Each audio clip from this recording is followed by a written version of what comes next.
आकाश के बीच हम तुम्हारा आनंद मगना नाम वाला ऊंचे सरों से हर गीत गाती गोविंद गाओ धर्माधवेदी गोविंद गाओ धर्माधवेदी ये कृष्ण ये यादव ये सकेती जागे पुजारी हर मंदिरों में जागे जगाते हमको सखियों हे सिंध सिंधो अपने कर बोलो गोविंद गाओ धर्माधवेदी गोविंद गाओ धर्माधवेदी लंबोदराय सकलाय जगद्धिताय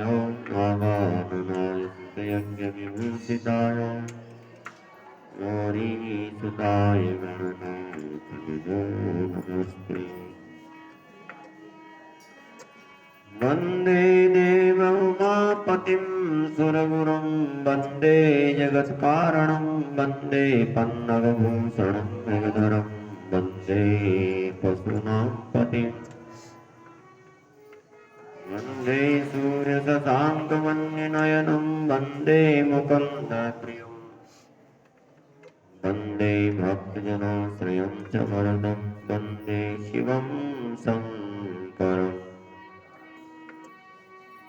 कस्तूरीतिलकं ललाटपटले वक्षस्थले कौस्तुभं नासाग्रे वरमौक्तिकं करतले वेणुकरे सर्वांगे हरिचन्दनं सुललितं कण्ठे च मुक्तावली गोपस्त्री परवेष्टितं विजयते गोपालचूडामणि गोपाल चूड़ाहार लज्जा मोहि राखियो शंकर भगवान की उमापति महादेव की जय। वृंदावन बिहारी लाल सत्य सनातन धर्म की वृंदावन बिहारी लाल। कार्तिक मास महात्म्य की जय। तुलसा महारानी की नमः पार्वती पतये हर हर महादेव। कार्तिक मास के पवित्र महीने में प्रातःकालीन अमृत वेला में सनातन धर्म मंदिर के प्रांगण से कार्तिक मास का महात्म्य में गंगा स्नान का फल श्रवण करेंगे। श्री भगवान का मनसा भजन। राधे गोविंदा मन भजने हरि का प्यारा नाम है। श्री राधे गोविंदा भजने हरि का प्यारा नाम है। श्री राधे गोविंदा भजने हरि का प्यारा नाम है। गोपाला हरि का प्यारा नाम है। नंदलाल नाम है। गोपाला हरि का प्यारा नाम है। नंदलाला हरि का प्यारा नाम है। भजने गोविंदा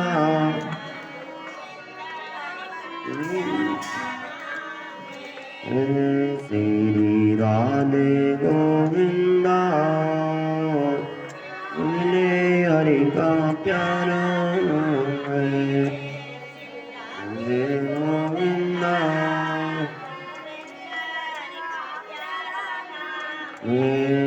मोर मुकुट सिर दलमल माला केसर तिलक लगाए। केसर तिलक लगाए। मोर मुकुट सिर दलमल माला तिलक लगाए। वृंदावन की कुंजन गली में सबको नाच नचावे वृंदावन हे श्री राधे गोविंदा मन भजने हरि का प्यारा हे श्री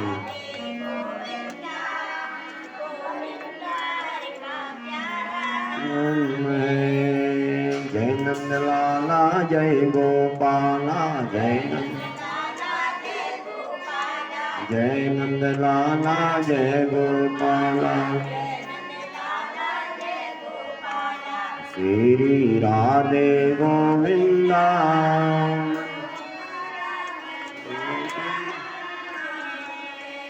श्री राधे गोविंदा मन भजने यमुना किनारे धेनु चरावे माधव मदन मुरारी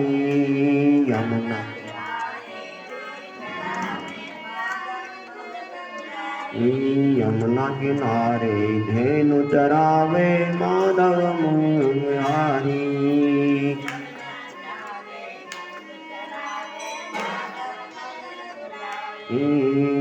मधुर मुरलिया जग भी बजावे हर ने रब की सुध बुध सारी श्री मन राधे गोविंदा भजने हरि का प्यारा नाम है श्री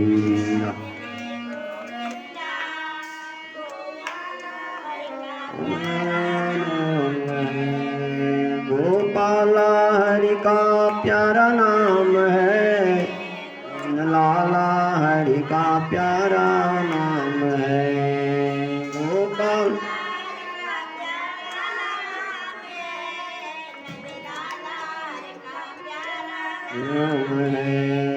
गिरधर नागर कहती मीरा सूर श्यामल माया नागर कहती मीरा सूर को श्यामल भाया सूर को श्यामल माया तुकाराम और नामदेव ने विठ्ठल विठ्ठल गाया तुकाराम और नाम विठ्ठल ओ श्री राधे गोविंदा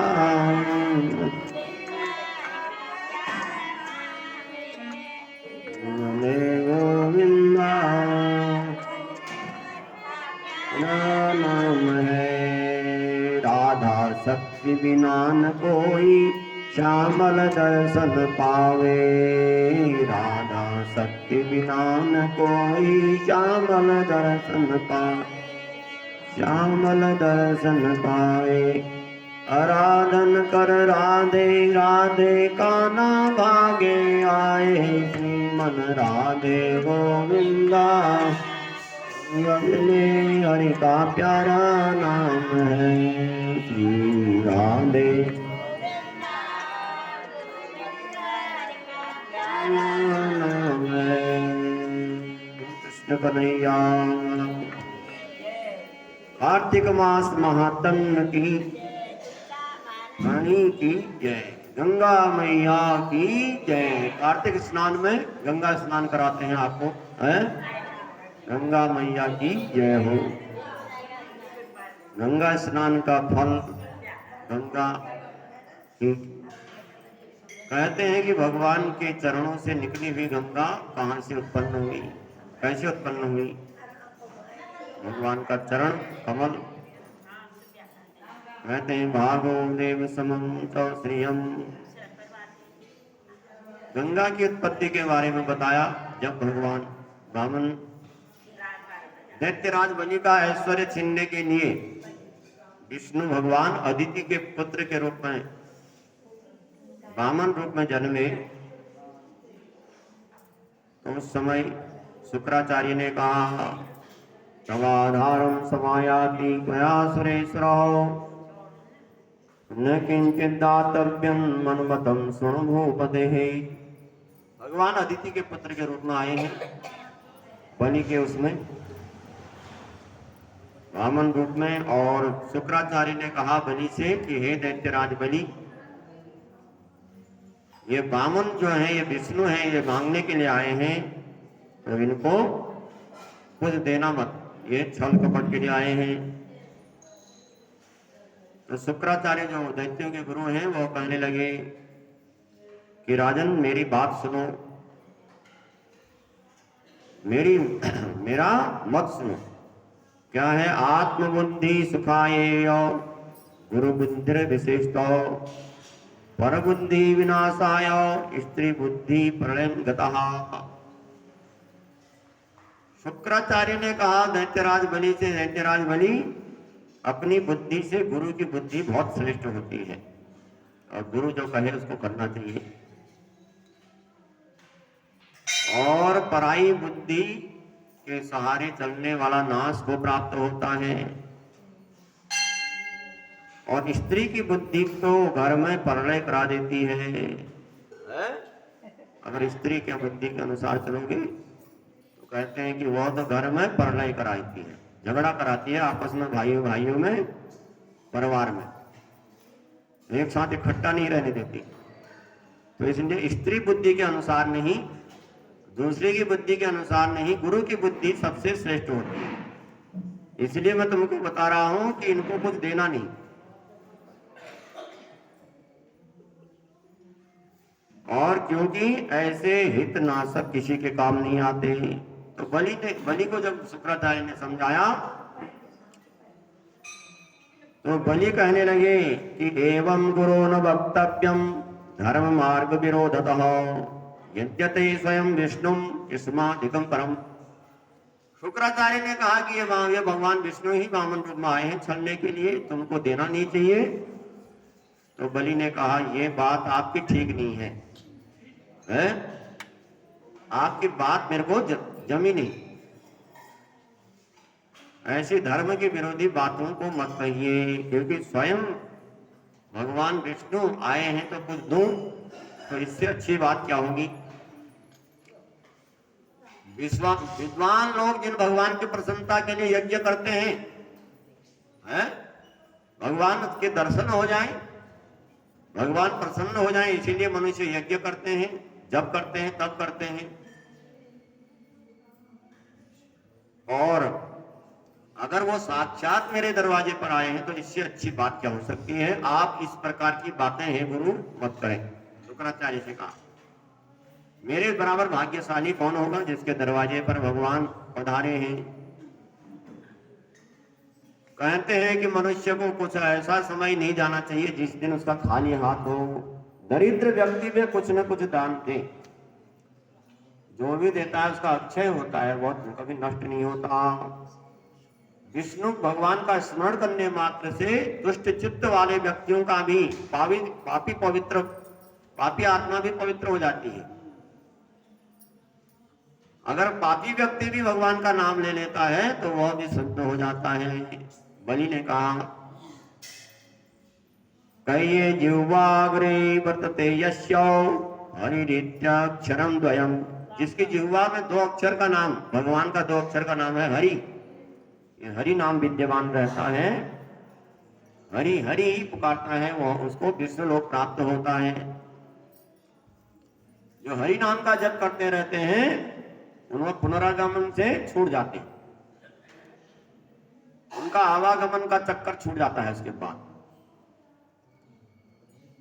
भगवान, जो लोग अग्नि में हवन करते हैं, रोज भगवान के लिए प्रसन्नता के लिए अग्नि में हवन करते हैं, और ब्राह्मणों का मुख में हवन करते हैं। भगवान को प्राप्त कर, भगवान को खिलाने के दो साधन हैं, या अग्नि भगवान का मुख है, या ब्राह्मण। ब्राह्मण भी भगवान के मुख है। ब्राह्मणोस्य मुख मासी पुराण। ब्राह्मणों की उत्पत्ति मुख से हुई है भगवान की, और क्षत्रियों की उत्पत्ति बाहुओं से हुई है, और वैश्य की उत्पत्ति पेट से हुई है, और शूद्रों की उत्पत्ति चरणों से हुई भगवान की।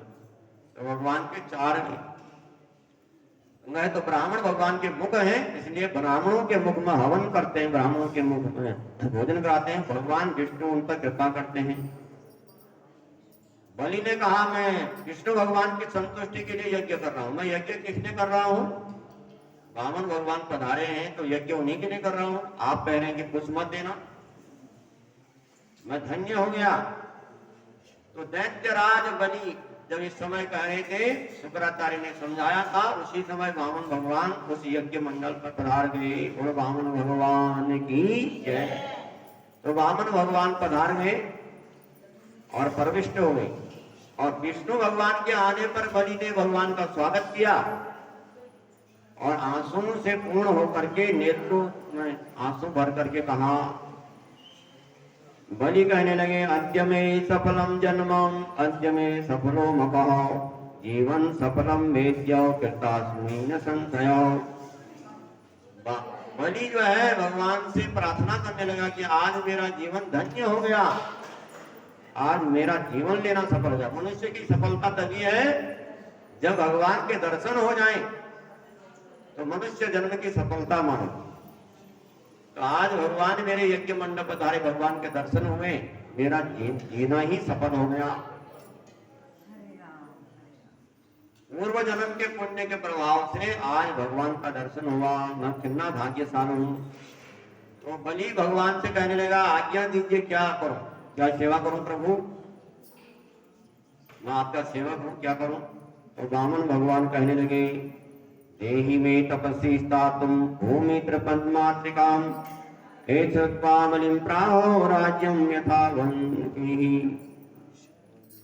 और जब भगवान से कहा कि आप क्या सेवा करो, तो वामन कहते हैं कि मेरे को तप करने के लिए भूमि नहीं है मेरे पास, बैठने के लिए भूमि चाहिए, यहाँ पर मैं तपस्या कर पाऊं, 3 पग भूमि दे दो।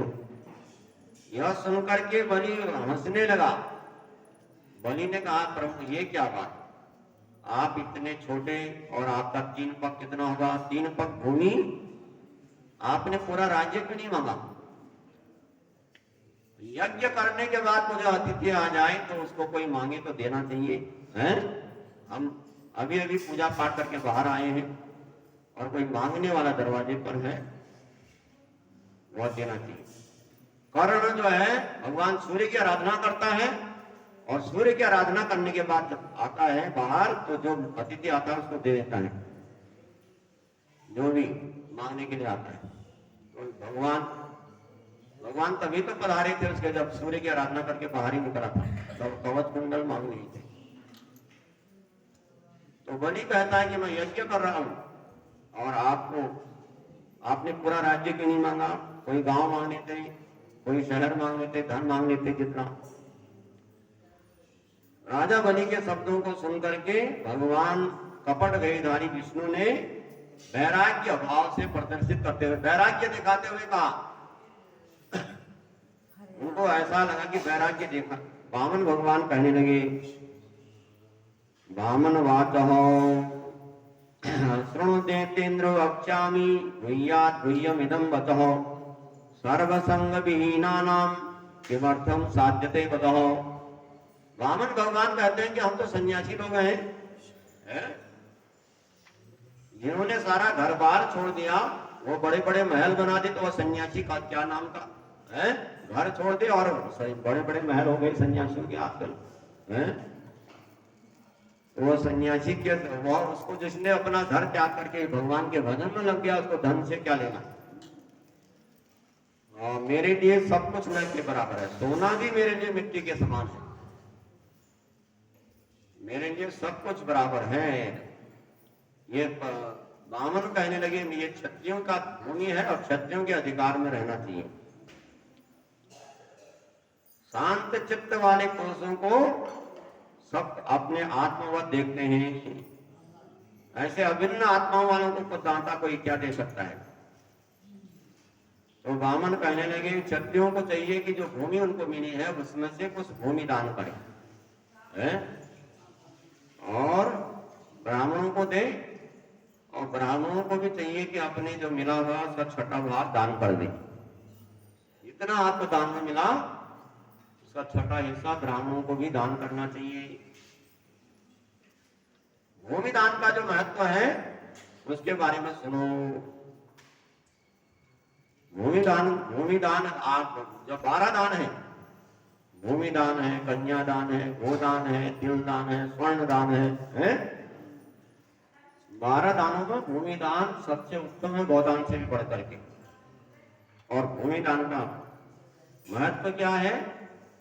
जो दान देते हैं भूमि दान को पुनर्जन्म नहीं होता। भूमि दान करने वाला ऐसा समझो कि सब कुछ दान कर दिया उसने, और मोक्ष का भागी बन जाता है। और सत्पात्र मिल जाए, उसको भूमि दान कर दिया जाए तो सारे दानों का फल प्राप्त होता है। कहते हैं विप्रस्य वृत्तहीनस्य दरिद्रस्य कुटुम्बिनः षाढ़श्याम पृथ्वी दत्वा यद फलम लभ्यते शृणु। ब्राह्मण कहने लगे ब्राह्मण वृत्तिहीन है, कुछ नहीं है ब्राह्मण के पास, और निर्धन गृहस्थी को फसल उत्पन्न करने वाली पृथ्वी दान करने से जो फल मिलता है सुनो। जिस ब्राह्मण के पास कुछ नहीं है उसको ऐसे जब जमीन दे दी जाए जो फसल उत्पन्न करने वाली है, उसका फल क्या मिलता है ब्राह्मण भगवान बलि को समझा रहे हैं, सुनो। कहते गंगा तीरे अश्वमेधा नाम शांति नाम विधि न रहो, और गंगा तट पर सैकड़ों अश्वमेध यज्ञ करने से जो फल मिलता है उसको भूमि दान करने को वाले को वही फल मिलता है। ये पृथ्वी यही रह जाएगी, किसी के अधिकार में नहीं जाती। हम इतना जोड़ के जाते हैं लेकिन वह यहीं पर रह जाती है? पृथ्वी किसी के साथ नहीं जाती, निश्चला है। मानदाता आदि जैसे राजा हो गए, सब छोड़ करके चले गए। और इसको कुछ दान कर दिया जाए तो उसका अगले कई जन्म सुधर जाते हैं, देवलोक चले जाते हैं। तो भूमि दान जैसा भूतो न भविष्यति, कहते हैं भूमि दानान नाथ परम न दानम भूतो न भविष्यति। भूमि दान जैसा कोई फल हुआ नहीं, न होगा। तो प्राचीन काल में, अब इसकी कथा बताते हैं भूमि दान का क्या फल मिलता है, कथा के माध्यम से समझाते हैं। कहते हैं कि एक ब्राह्मण थे, आशितपुरा ब्रह्मो कल्पे महामुनि। एक भद्र बुद्धि नाम के ब्राह्मण थे, उनके जो है वह बड़े विद्वान ब्राह्मण थे, लेकिन गरीब बड़े निर्धन थे। धर्म शास्त्रों का श्रवण किया था उन्होंने। उनकी 6 पत्नियां थी, उन ब्राह्मणों की 6 पत्नियां थी भद्रमती की, और 6 पत्नियों से 240 पुत्र उत्पन्न हुए, और वह भूखे मरते हैं क्योंकि घर में कुछ नहीं है और परिवार इतना बड़ा हो गया 240 का। रोज उस ब्राह्मण के बच्चे रोते रहते हैं और रोज भूखे मरते हैं। तो भद्रमती कहने लगे, जब बच्चों को देखते रोते हुए देखते थे, तो भद्रमती कहते हैं कि धिग जन्म पाच्य रहितम धिग जन्म धन वर्जितम धिग जन्म रहितम धिग जन्म कांता विवर्जितम। ऐसे मनुष्य को धिक्कार है जिसके घर में पुत्र नहीं होते, संसार में संतान नहीं होती, वो अपने को भाग्यहीन समझता है। और बच्चे हो जाए धन न हो उससे भी बेकार है, धिक जन्म रहितम। और ऐसे जन्म को धिक्कार है, मनुष्य जन्म ले लिया धर्म नहीं करते तो उसका मनुष्य लेना पशु से भी बेकार है, पशुहीन है वो, पशु के समान। मनुष्य जन्म मिल जाए धर्म नहीं मिले, धर्म न हो तो ऐसे जन्म को धिक्कार है। और आचरण रहित और स्नान रहित जन्म को धिक्कार है। तो ये ब्राह्मण कहते हैं क्योंकि उन्होंने कथाओं को सुना था, उन्होंने धर्मशास्त्रों को सुना था, इसलिए वो कहते जब बच्चे भूखे रहते हैं तो इस प्रकार कहते हैं कि ऐसे जीवन को धिक्कार है जो भीख मांगना पड़ता है, जिसमें ब्राह्मणों से कहते हैं कि ये भीख मांगते हैं, ये तो मांगते रहते हैं। तो ये मांगना जो है बड़ा वो होता है, जीवन मांगना, किसी के हाथ फैलाना पड़े, उस जन्म को धिक्कार है। गुण सौम्यता विद्वता, जिसमें गुण न हो, जिसमें सौम्यता न हो बोलने की, वो नहीं हो, जो विद्वान नहीं है, श्रेष्ठ कुल जन्म वो भी धिक्कार। श्रेष्ठ कुल में जन्म मिल गया और आपको न गुण है न सौम्यता है न कुछ है, तो ऐसे जन्म को धिक्कार है। तो कहते हैं कि दरिद्र पुरुष जो है, जो धनहीन व्यक्ति है, 100 के समान निंदित होता है, जबकि संपत्तिशाली दुष्ट व्यक्ति भी भगवान के समान पूजा जाता है। ऐसे व्यक्ति विद्वान है, सब कुछ जानते हैं लेकिन धनहीन है, तो ऐसे कहते हैं कि इसे 100 के समान है, उसको छूना नहीं चाहते। और जबकि एक दुष्ट व्यक्ति है, उसके पास अपार धन संपत्ति है, उसको सबसे बड़ा मान होता है कि कितना बड़ा मान है। तो इस प्रकार से उसको पंडित कहते हैं कि धनवान है तो पंडित विद्वान है, लेकिन विद्वान को विद्वान नहीं कहेंगे क्योंकि वह धनहीन है, धन नहीं है उसके पास में। और इससे अधिक दुख है दरिद्रता। दरिद्रता से, दरिद्रता में जो दुख है आशा, कोई देगा तो खाएंगे, तो दुख भोगना पड़ता है। सब शास्त्रों का ज्ञाता यदि दरिद्र हो और गूंगे के समान बना रहता है। भगवान वामन कहते हैं बलि को कि अभी सभी दुखों की दरिद्रता का दुख बना दुख है। और जब भद्रमती ब्राह्मण जब इस प्रकार कहने लगे, अपने जन्म को धिक्कारने लगे और कहते हैं कि जिसके बच्चे ज्यादा हो, आजकल तो 1 या 2 है, और उस समय 240 बच्चे इसके हैं, और ऐसा बच्चे भूखे रह रहे हैं, तो वह और स्त्रियां जिसकी 6 हो, एक पत्नी को संभालना मुश्किल हो रहा है 6 पत्नियां हैं उनकी, और 6 पत्नियां जिनकी स्त्रियां ज्यादा हो और पुत्र इतने हो, तो उसके जन्म को बड़ा दुखदायी हो जाता है। ऐसा कह करके शास्त्रों के ज्ञाता भद्रमती ब्राह्मण ने सोचा कि अब ये दुख तभी दूर हो सकता है, धर्म करने का विचार करने लगा। सोचा कि भूमि दान सबसे उत्तम है। भद्रमती ब्राह्मण करने लगे, ये दरिद्रता तभी जाएगी जब तो दान धर्म होगा। तो भूमि दान सबसे उत्तम दान है, सारे कामनाओं को पूर्ण करने वाला है भूमि दान। तो दानों में उत्तम है भूमि का दान, जिस देने से मनुष्य की अभिलाषाएं पूर्ण हो जाती हैं। यह सोच करके बुद्धिमान भद्रमती अपने परिवार के साथ कौसंबी नाम के नगरी में गया। कोई जमीन दान दे दे तो उसका 6वां हिस्सा ब्राह्मण को दान करना चाहिए। इस विचार से कोई जमीन देगा तो उसमें से कुछ दान कर दूंगा। तो ब्राह्मण भद्रमती परिवार को लेकर के, बच्चों को लेकर के गया कौसंबी नगरी में। 240 बच्चे हैं, 6 पत्नियां हैं, उनको लेकर के गया कि थोड़ा रहने के लिए जगह है।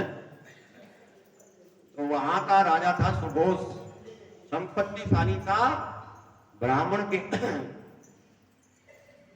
तो ब्राह्मण उनके घर में पहुंचा और उनसे कहा कि 5 हाथ भूमि दान कर दो। जैसे भगवान वामन मांग रहे हैं 3 पग भूमि, ऐसे ही कौसंबी नगरी में पहुंच करके भद्रमती ब्राह्मण भी 5 हाथ भूमि मांगने लगा। सुघोष राजा था, सुघोष बड़ा धर्मात्मा था, उसको कहने की देर थी ब्राह्मण को, उसको देने की देर नहीं है। तो वह खुश हो गया और उनका सम्मान किया और बोला कि मैं धन्य हो गया, मेरा जीवन सफल हो गया, मैं निष्पाप हुआ हूं, आपकी कृपा से मेरे घर में आना हुआ। तो सुघोष राजा ने धर्मात्मा भद्रमती की जो है सत्कार करने के बाद 5 हाथ भूमि दान कर दी। तो पृथ्वी तो भगवान की है, भगवान की है। तो क्षमस्वम अपराध, जब हम पृथ्वी पर पांव रखते हैं तो भगवान से प्रार्थना करते हैं। जब सुबह पांव रखते हैं नीचे तो पृथ्वी से क्षमा मांगनी चाहिए कि हे पृथ्वी, आप विष्णु पत्नी हो, आप में मैं पैर रख रहा हूं, क्षमा करें। तो भद्रमती भगवान विष्णु द्वारा जो पानी जाती है पृथ्वी का दान कर दिया 5 हाथ भूमि। और तो कहते हैं उस भूमि दान के प्रभाव से सुघोष जो 5 हाथ भूमि जो दान की है, सुघोष राजा अपने कई पीढ़ियों को साथ में लेकर के बैकुंठ लोक को प्राप्त हुआ। पीढ़ियों, करोड़ों पीढ़ियों के साथ विष्णु लोक गया, विष्णु लोक जहां शोक नहीं है। तो भद्रमती ब्राह्मण जो गरीब था, जिसके बच्चे भूखे रहते थे, जिसको पृथ्वी दान मिली, उसने भी उस दान में प्राप्त भूमि का 6वां हिस्सा किसी दूसरे ब्राह्मण को दान कर दिया। और दान लेने वाला ऐसा व्यक्ति था जो हरिभक्त था, विद्वान था। तो दान लेने वाले की पात्रता का विचार करना चाहिए। जो विद्वान हो, जो भगवान का भजन करता हो, है उसको दान करें। तो दान देने वाला विद्वान था, हरिभक्त था, तो उस भूमि दान के प्रभाव से भद्रमती को उत्तम ऐश्वर्य प्रदान किया भगवान ने। तो करोड़ों वंशों सहित उत्तम मोक्ष प्रदान किया। वामन भगवान बलि को बताते हैं कि भद्रमती देखो, भूमि दान सबसे बड़ा है, आप मेरे को 3 पग भूमि दान कर दो। क्योंकि भद्रमती ब्राह्मण और सुघोष ने भी भूमि दान किया था, तो करोड़ों जन्मों के साथ जो है वहां गए थे वैकुंठ में। तो कहने का मतलब है, भूमि है तो उसका दान अवश्य करना चाहिए। अगर नहीं करते हैं तो अगले जन्म में हमको कुटिया भी रहने को जगह नहीं मिलती है। अगर भूमि होते हुए भी अगर कोई दान नहीं करता है तो अगले जन्म में बहुत दर दर की धोखें, रहने का कोई ठिकाना नहीं होता है उसका। ऐसा गरुड़ पुराण में लिखा है। तो इस प्रकार से भूमि दान का बड़ा फल है। अतः तब मोक्ष पाने के लिए 3 पग भूमि मेरे को दान कर दो। राजा बलि ने प्रसन्न होकर के वामन भगवान को पृथ्वी दान करने के लिए, संकल्प लेने के लिए जल भरा कलश में हाथ में लिया, और जिनमें से जिस कलश के जल बाहर निकालने का एक छिद्र भी था, और भगवान विष्णु को सर्वगत जान करके शुक्राचार्य जल धारा रोकने के लिए सूक्ष्म धारण करके, रूप धारण करके कलश के भीतर प्रविष्ट हो गया। तो भगवान विष्णु को सर्वगत, भगवान विष्णु सब जगह है। विष्णु किसको कहते हैं? जो व्यापक है। हरि व्यापक सर्वत्र समाना, विष्णु नाम ही इसलिए है जो सर्वत्र है, विष्णु व्याप्त है। तो शुक्राचार्य ने देखा कि ये तो सर्वगत है, सब जगह है, कहीं इस उसमें नहीं हो, तो इसलिए सबसे पहले बैठ गया उस झाड़ी में है, जहां पर जल निकलने का था। रोक दिया मार्ग, जल बाहर नहीं निकलने, कहीं संकल्प न कर दे बनी। तो उस समय विष्णु भगवान ने सारी घटना समझ ली, और कलश को छिद्र खोलने के लिए भगवान ने अपने हाथ में कुछ लेकर के वो छिद्र मार्ग में डाल दिया, जहां से बहुत शुक्राचार्य बैठा था जल रोकने के लिए। और उसको सागर के जो कुछ जो है अगला भाग बड़ा तीखा था उसका, तो कुशाग्र भाग ने करोड़ों सूर्य के समान प्रभावशाली महान अस्त्र बन करके शुक्राचार्य की आंखें फोड़ दी। शुक्राचार्य की एक आंख फोड़ दी, जिससे वो शुक्राचार्य कलश से बाहर निकल आया, दर्द के मारे तड़पते हुए बाहर निकल गया। और उसने बताया कि कुछ जैसे अस्त्र ने, शुक्राचार्य ने बताया कि कुछ जैसे अस्त्र ने मेरी आंखें फोड़ दी। इसके उपरांत जल बाहर निकल आया। बलि ने संकल्प कर दिया 3 पग भूमि दान करने के लिए भगवान के लिए। और विष्णु भगवान को जैसे ही संकल्प किया तो भगवान विष्णु ने अपना शरीर बढ़ाना शुरू कर दिया, ब्रह्म लोक तक बढ़ा लिया। तो कहते हैं अमितम अहिद्वाभ्याम पदभ्याम विष्णु हरि ब्रह्मं घटाकांतम पदेनम गतम प्रभु। उन्होंने दोनों पांवों के नीचे पृथ्वी को नाप लिया, और विराट रूपधारी विष्णु का शरीर ब्रह्मांड के अंत तक फैला हुआ था। कितना ब्रह्मांड होता है, सारे ब्रह्मांड में भगवान ने अपना शरीर को फैला लिया, और संपूर्ण ब्रह्मांड उनके पांव के अंगूठे के नीचे आकर के 2 भागों में बढ़ गया। 2 भाग हो गए, उसके बीच में से छिद्र हो गया।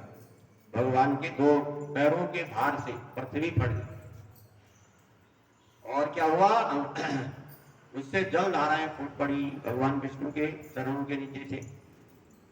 और जो लोक पावन निर्मल जल ने विष्णु के चरणों को प्रक्षालन किया, वह जल जब निकला तो भगवान विष्णु के चरणों को धोया, और उसके बाद वह आगे बढ़े चला। तो कहते हैं तज्जलम पावनम श्रेष्ठम ब्रह्मादीनम पवन श्राम सेवितम सप्तऋषिं पंचौ। और जल ने ब्रह्मा आदि को पवित्र किया, सप्तऋषियों ने उसकी पूजा की, और वह सुमेरु पर्वत के ऊपर पहुंचा। तो उस अद्भुत दृश्य को देख करके ब्रह्मादि देवता सभी ऋषि मुनि लोग बड़े आश्चर्यचकित हुए। ब्रह्मादि देवताओं ने भगवान से प्रार्थना की कि प्रभु आपको नमस्कार है, और भगवान को ऋषि कहने लगे, महाविष्णु ने बलि को उपयुक्त रसातल में, उसके बाद माधव ने बलि को बांध करके रसातल में भेज दिया, क्योंकि उसने सारे देवताओं का क्षेत्र अधिकार में कर लिया था। तो भगवान को वामन रूप धारण करना पड़ा। तो उसके बाद रसातल में भेज दिया और उसके बाद विष्णु ने राजा बलि को राक्षसों सहित रसातल में पहुंचाया और देवताओं को उत्तम स्वर्ग लोक पहुंचाया। और गंधर्वों द्वारा गाए गए भगवान विष्णु पुनः वामन रूप धारण कर लिए और मुनियों ने हंसते हुए भगवान से प्रार्थना करी, भगवान को प्रणाम किया और विष्णु भगवान वामन रूप धारण करके अखिल भुवन को मोहित करते हुए तपस्या करने के लिए वन में चले गए। तो भगवान विष्णु के चरणों के नीचे से जो जल बहा वह गंगा का प्रभाव ऐसा है, जिस गंगा का नाम लेने मात्र से मनुष्य के पापों को नष्ट कर देती है। जो भगवान के चरणों से निकली जो दो फाड़ हो गए पृथ्वी के, उससे जो चरणों के जल से जो फूट गई जो धाराएं, वह गंगा का महात्म्य सुनने से ही पापों को नष्ट कर देती है। नारद जी पृथ्वीराजा को कहते हैं कि हे राजन, गंगा सर्वाणि पापानि नश्यते एवं निश्चितः, तो श्रेष्ठ गति प्रदान करती है। तो गंगा के पापों को, सारे पापों को निश्चित ही नष्ट कर देती है। जिस मरे हुए व्यक्ति के केस, हड्डी, बाल, नाखून भस्म जो जला करके भस्म कर दिया जाता है, उसको अगर गंगा जी में छोड़ दिया जाता है तो उसका गंगा स्पर्श मात्र से ही उसको श्रेष्ठ गति प्राप्त होती है। तो कहते कि राजन, गंगाया स्पर्श मात्रेण तम नच्युतम पदम यस्यस्ति भस्मावा राजन गंगा के छिपते न रहो। राजन, जिस मृतक मनुष्य की हड्डी अथवा भस्म को गंगा में डालते हैं, यदि वह कितना बड़ा पापी हो, कहता है कि पापी नहीं महान पापी भी हो तो वह भी परमगत को प्राप्त कर देता है। कभी कोई बाज किसी पापी को क्योंकि उसको लेकर के जा रहा था, उसकी अस्थियां उसको जो है नरक में ले जा रहे थे भगवान यमराज के दूत, और बीच में से बाज आया तो उसको झगड़े में वह उसके गंगा जी में डूब गई, तो वह नरक नहीं गया तो स्वर्ग लोक को चले गया है। तो जो भी व्यक्ति परम महान पापी भी हो तो वह परम गत को पा जाता है। राजन सुनो, गंगा क्या है? पाप नाशिनी है। गंगाया पाप प्रणाशिनी यद्बुद्धम सेवना देवम नराकाणाम ब्रजम भवे। गंगा पापों को नष्ट करने वाली गंगा जल को का एक जल का बूंद का सेवन करने से भी नरक का भय दूर हो जाता है। मुनियों ने जो पाप कहे हैं वे सब गंगा की एक बूंद से अभिषेक से नष्ट हो जाते हैं। लेकिन यह स्मरण रहे कि गंगा में स्नान करे, गंगा का अपवित्र रखे, उसको अपवित्र न करे, वहां दातुन न करे, वस्त्र न धोए अपने, और कोई पाप न करे जिससे कि आप पाप की पुण्य की जगह पाप कमा सके। गंगा जो पाप कहे हैं सब गंगा सब नष्ट कर देती है। गंगा कैसे उत्पत्ति हुई? भगवान के चरणों से उत्पत्ति हुई, वामन भगवान की उससे ये पाप उसको आपको सुनाया है हमने। जो इस गंगा की उत्पत्ति के महात्म्य को सुनते हैं देवालय में, भगवान के मंदिर में बैठ करके,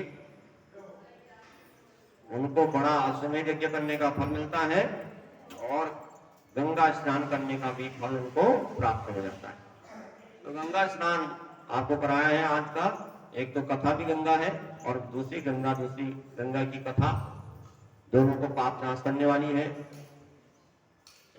तो गंगा स्नान, गंगा का महात्म्य आपको सुनाया, जो गंगा स्नान करने का फल प्राप्त करती है। बोलो गंगा मैया की जय। कार्तिक मास महात्म्य की कथा विसर्जन होते हैं।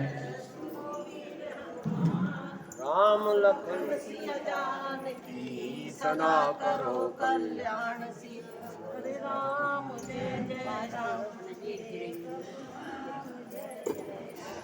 श्री कृष्ण गोविंद हरे मुरारी हे नारायण वासुदेवा श्री कृष्ण गोविंद हरे मुरारी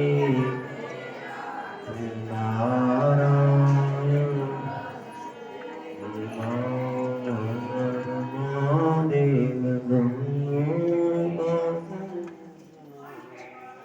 अब आरती करो।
500 के देंगे आप अभी देखो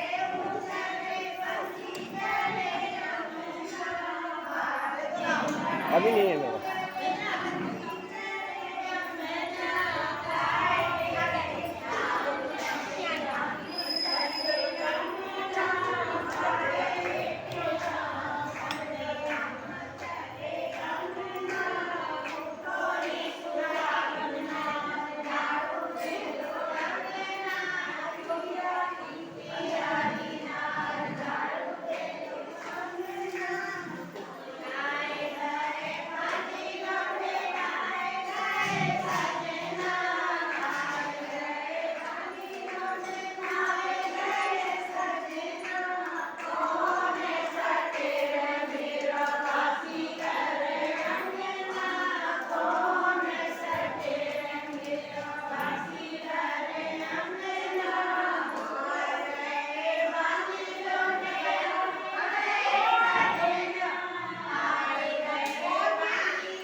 पेट